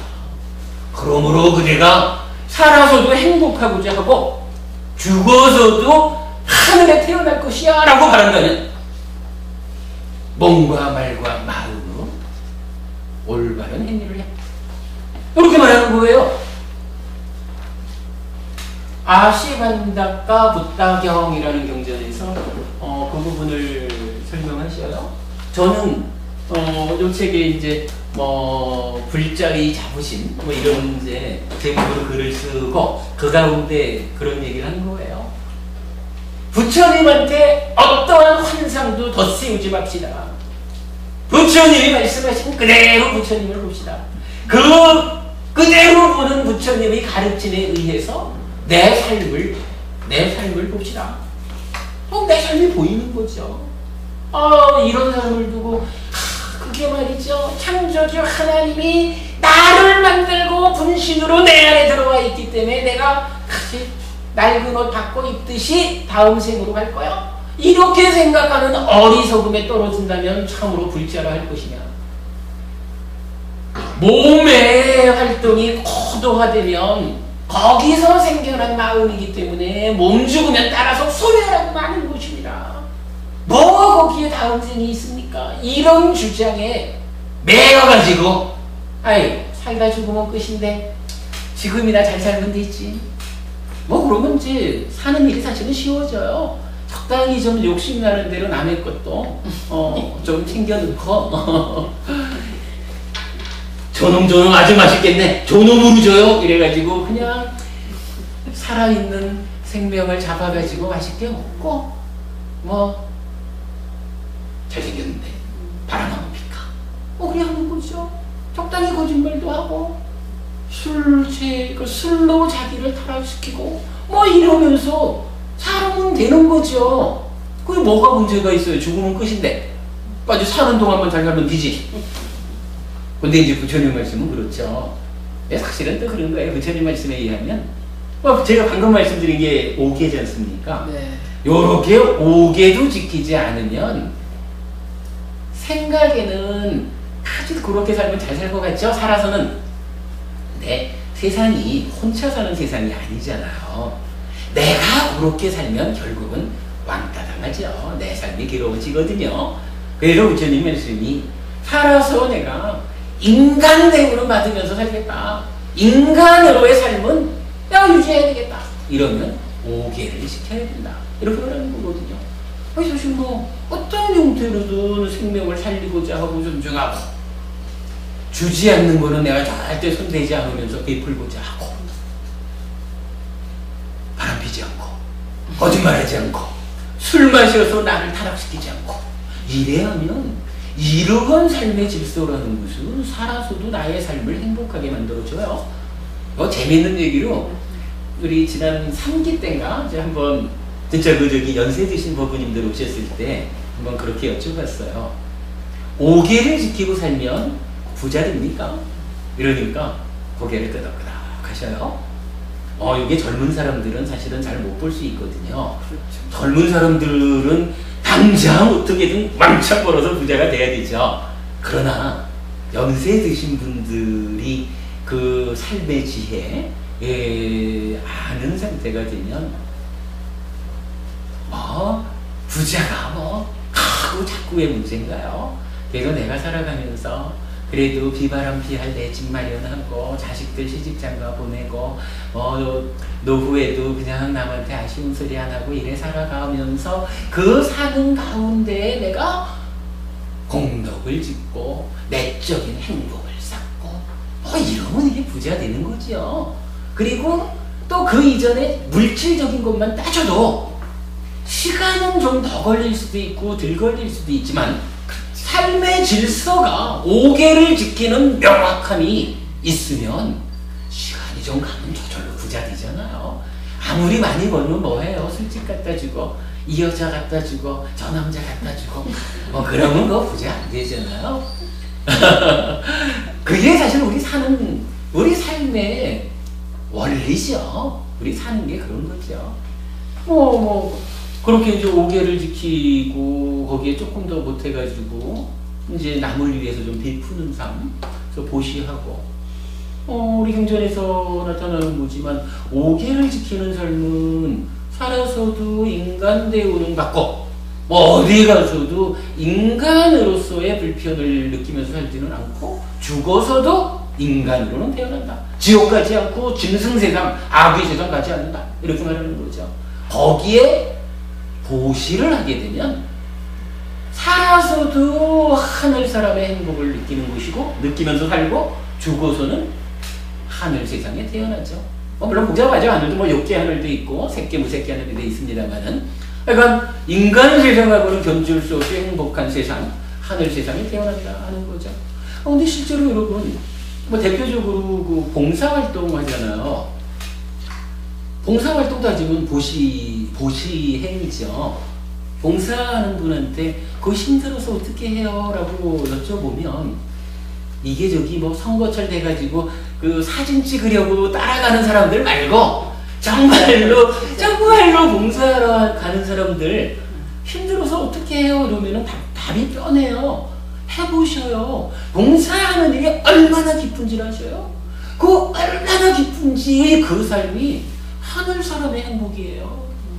보시를 통해서 봉사를 통해서 살아서도 하늘을 경험하는 거고 죽어서는 하늘 세상에 태어나는 거거든요. 거기에 이제 수행을 곁들이면 이제 더 높은 하늘 살아서도 우리가 이제 수행을 하면 뭐 삼매에 든다 이러면 부처님은 그 우리 일상에서 느끼는 이런 감각적인 행복하고는 구분을 해가지고 훨씬 훌륭하고 탁월한 다른 즐거움이 있다 이렇게 표현하거든요. 우리 저기 수행하는 거 처음에는 다리도 아프고 허리도 아프고 이래야 하지만 요게 수행이 좀 익숙해지면요 수행 많이 하셨으니까 잘 아실 거예요. 그 수행하는 그 상태가 물론 조금 더 이제 올라가면 얘기지만 부처님 경전에서 여러 곳에서 그런 가르침을 하세요. 훨씬 훌륭하고 탁월한 다른 즐거움이 있다 그렇게 말씀을 하셔요.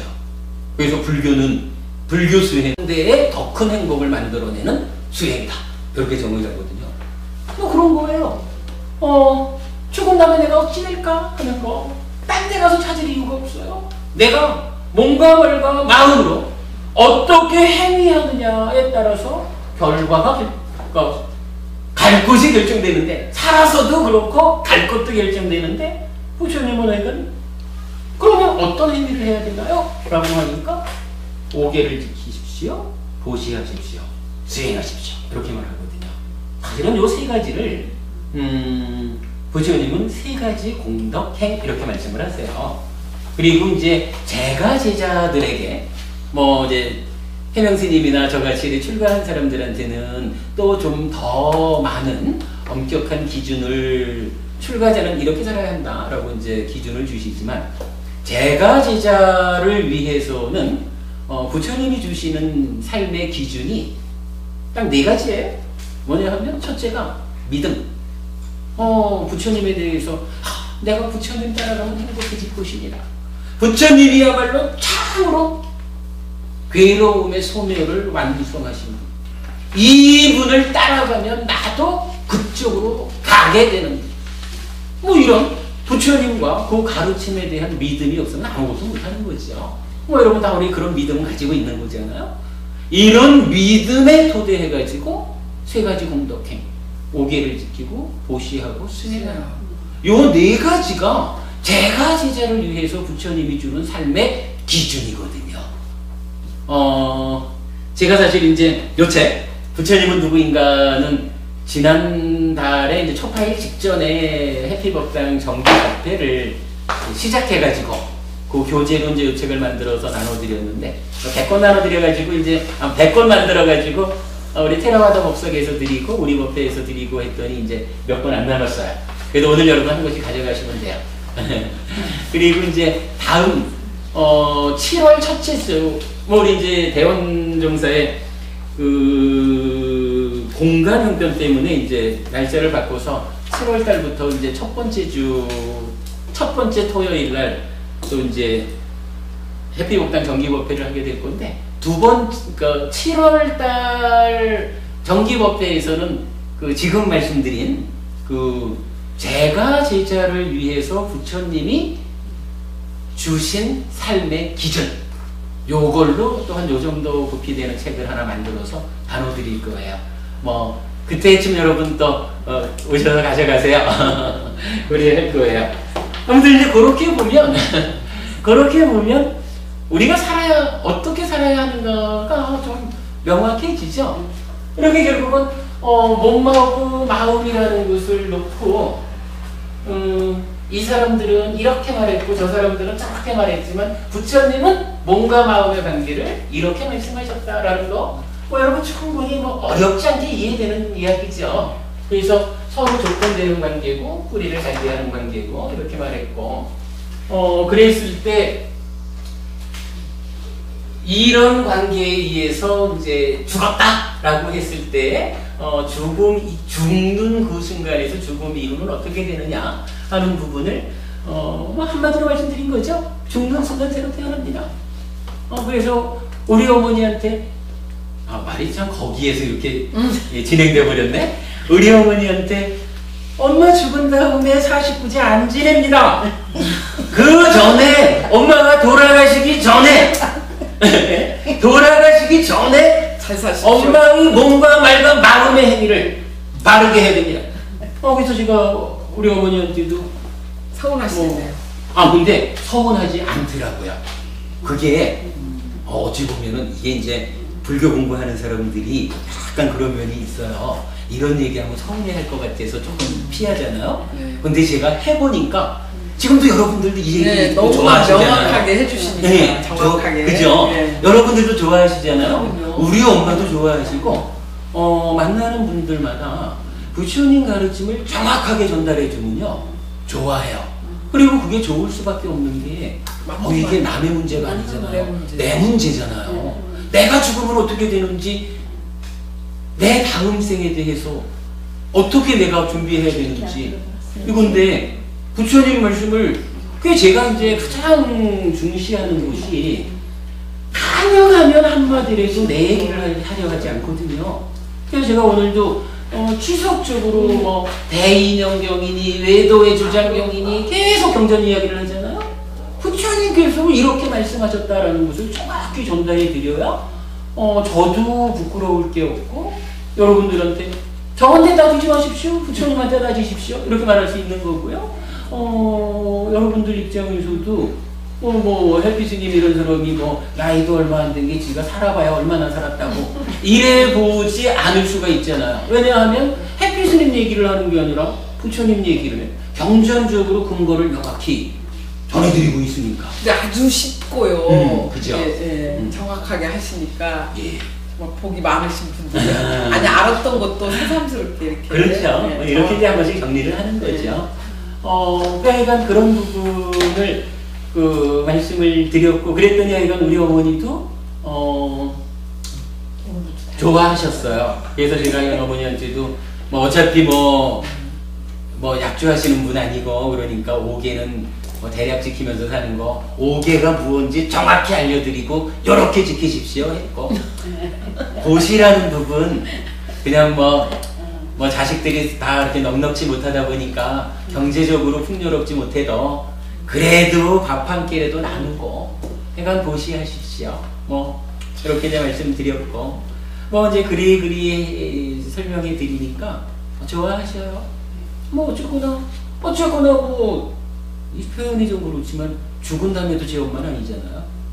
그죠? 살아계신 요 상태가 제 엄마인데 그러면 제가 우리 엄마를 위해서 할 수 있는 일이 살아계신 요 때에 어떻게 사실지 알려드리고 거들어드려가지고 그렇게 삶으로서 죽는 때도 편하게 죽고 죽은 다음에도 행복한 삶이 이어지게 해드리는 게 중요하지.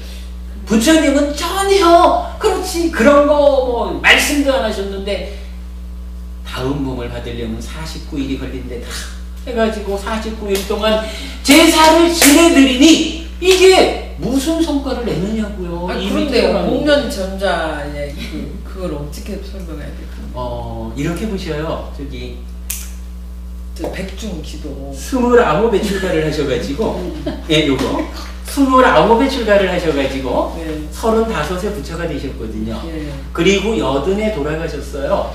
요 45년 동안 설하신 말씀 중에는 그런 내용이 없어요.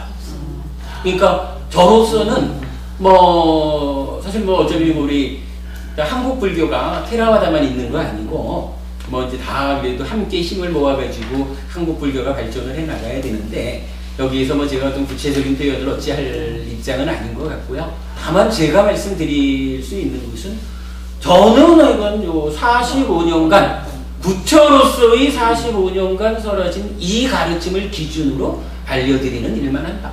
뭐 판단은 법원님들 스스로 하시는 거죠. 뭐 그래야 되니까 저기 이건 뭐 길어봐야 30년밖에 더 사시겠어요? 한 30년 더 사신다라고 생각하면 그 30년 동안 지난 70년간 내가 못한 거 이 부분을 어떻게 내가 계를 지키고 보시하고 수행함으로써 공덕을 쌓을 것인가. 그래서 살아서도 만족스러운 정리 과정을 거치고 죽을 때까지 행복하고 죽은 다음에도 참으로 행복한 삶이 이어져야 되겠다. 왜? 몸은 이렇게 물질이고 무상하고 파괴되는 거라서 죽어야 되지만 마음이라고 하는 것은 따라 죽는 것이 아니고 행위를 조건으로 무상, 조건 따라 변하는 새로워지는 이런 것이 언제까지? 해탈해서 존재를 소멸할 때까지는 이어져서 살아가야 되니까. 이거 우리가 윤회라고 말하는 거잖아요. 네. 윤회 없다라고 누군가 말한다 그러면 부처님 말씀 아닙니다라고 단적으로 말해버리면 됩니다. 부처님이 이렇게 행위를 조건으로 변하는 마음이 100년씩 새로운 몸과 짝을 이뤄가지고 새로운 나, 그러니까 마음이라고 하는 나, 영혼이라는 아트만이라는 내가 옷 바꿔 입는 게 아니고 몸과 마음이 짝이 돼서 새로운 나를 만들어서 새로운 삶을 살아가는. 그러나 그 가운데 마음은 끊어지지 않고 계속 변화하는 가운데 끊어짐 없이 해탈해서 존재를 소멸할 때까지 살아가야 되는 것이다. 그러므로 이 몸과 마음의 관계를 명확히 알고서 삶을 대비해야 되겠다. 뭐 오늘은 이 얘기로서 얘기를 다 했는데 마지막으로 이런 정리를 하나 해볼게요. 아까 제가 그 사문과경 이야기를 했는데 아까 그 얘기했죠. 저기 출가한 사람들이 어떤 과실을 따느냐에 대해서 설하신 경전. 그러면은 이제 그 사문과경에서는 뭐 출가한 사람들은 뭐 이렇게 살아야 된다. 그러면서 수행을 하는 데서는 사념처 수행으로 시작해서 사선, 초선, 제2선, 제3선, 제4선 다 아시죠, 여러분? 이렇게 이제 선정 수행을 해 올라가잖아요. 그러다가 이제 제4선을 성취하면, 제4선이 성취되면 요 경에서는 8가지의 지혜를 이야기해요. 그래서 첫째로는 뭐 지화견, 알고 봄의 지혜가 생겨나고, 그리고 그렇죠. 알고 봄의 지혜가 생겨나는데 그 지혜의 내용이 뭐냐 하면 자, 이런 몸과, 그죠? 이렇게 설명된 이런 몸과 이런 마음이 있는데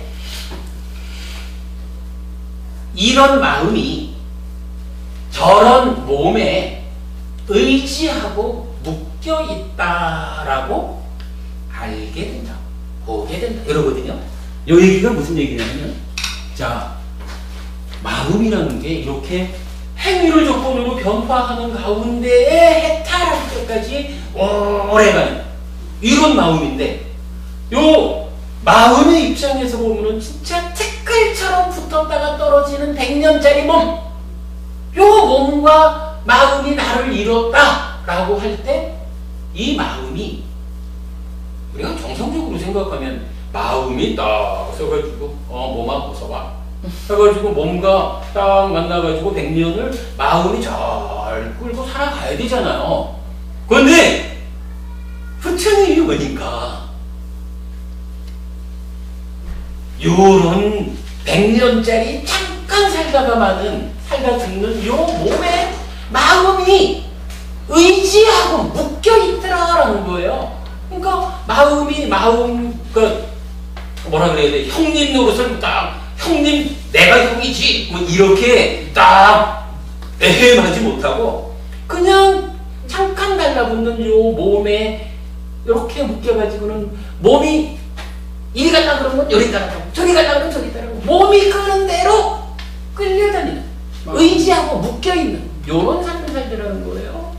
그러다 보니까 아니 뭐 몸이라는 것이 이렇게 여러한 곳에서 잠깐 살다 마는 건데, 이 몸이 나와 같이 하는 마음이 이런 거니까 마음이 오랫도록 행복하게 살게끔 몸인 내가 좀 양보하지, 이런 생각을 못 하잖아요. 이렇게 그냥 눈기 코혀 몸으로 색성향 미촉을 보이는 대로 욕심내면서 끌려다니면서 사는 요런 몸에 마음이 묶여있다는 거예요.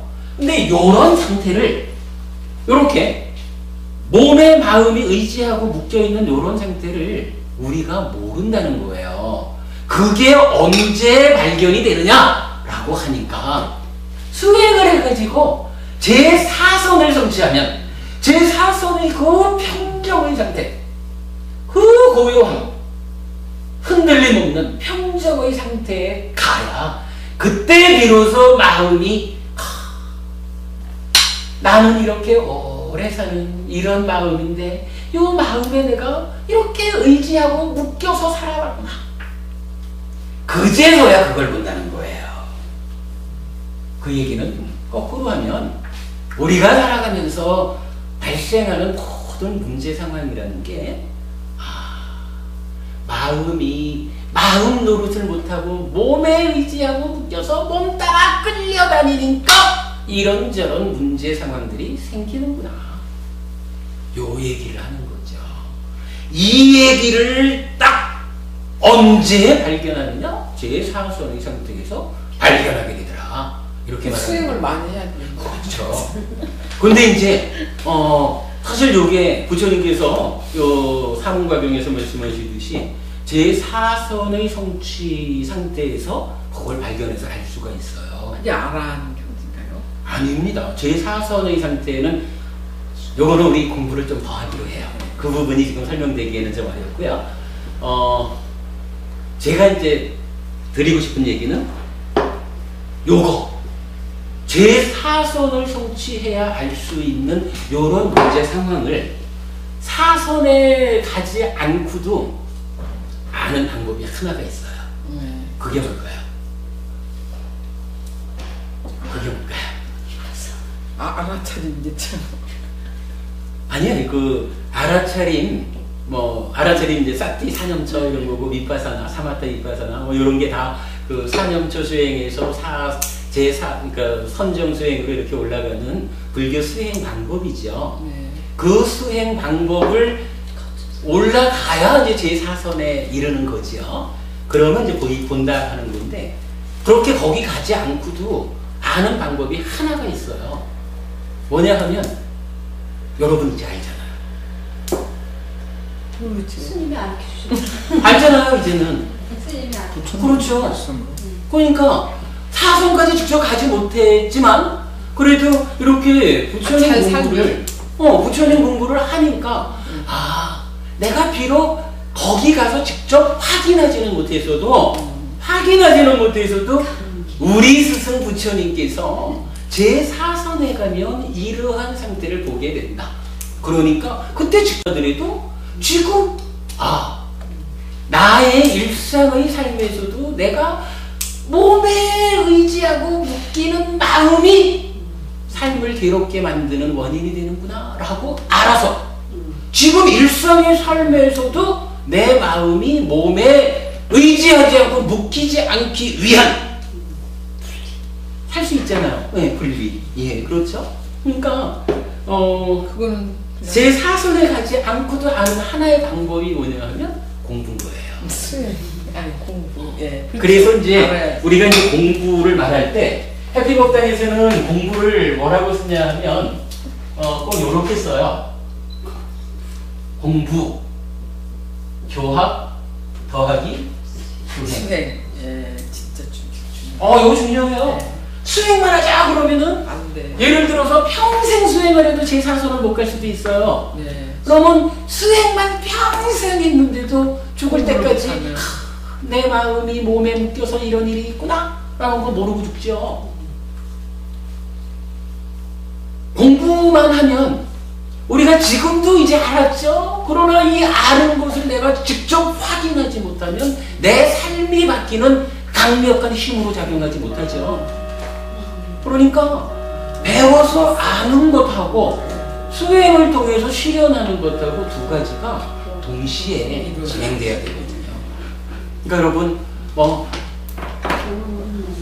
충분한 이야기를 오늘 하여간 준비 없이 하느라고 좀 이제 부족하긴 합니다만은 여러분 꼭 기억하시고 기와서 제가 이 책을 드렸는데 이 책 여러분 맨 뒤에 보시면 135쪽 한번 보세요.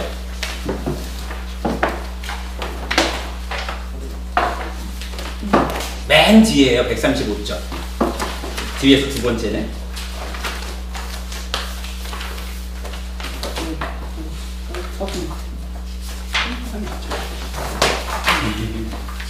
예, 맨 135쪽을 보시면 해피 333 되어 있거든요. 요거 하여간 세 가지로 구성된 세 가지 이런 의미인데 두 번째 보면은 이제 세 가지 기본 자세에서 삶의 전개 원리, 업인 과거 3세 윤회. 그러니까 업에 따라서 과보가 생기는 요 얘기죠. 그 옆에 박스에 보면은 몸과 마음의 관계를 서로 조건되는 관계, 뿌리를 달리하는 관계를 적어놨거든요. 사실은 이게 우리 삶에서 차지하는 비중이 너무 큰 거기 때문에 이 몸과 마음의 관계를 바로 알아야 된다 하는 것 때문에 이제 강조해서 표현해 드렸고요. 그 위에 보면은 세 가지 공덕행해서 향상하는 삶. 그래서 지계에서 5계를 지키는 거, 보시하는 거, 수행을 한 가지로는 자비희사 사무량심 수행, 그리고 수행 2 해가지고는 불교 수행의 핵심이죠. 그 사념처, 사마타 위파사나 이렇게 이제 표현을 해드렸거든요. 그러니까 요 그림으로 보시면 오늘 제 말씀이 좀 적당히 와닿을 수 있을 것 같습니다. 자, 이렇게 그냥 어떻게 마치겠습니다. 반갑고요. 여러분 사시는데 도움될 수 있으면 좋겠습니다. 감사합니다. 마치겠습니다.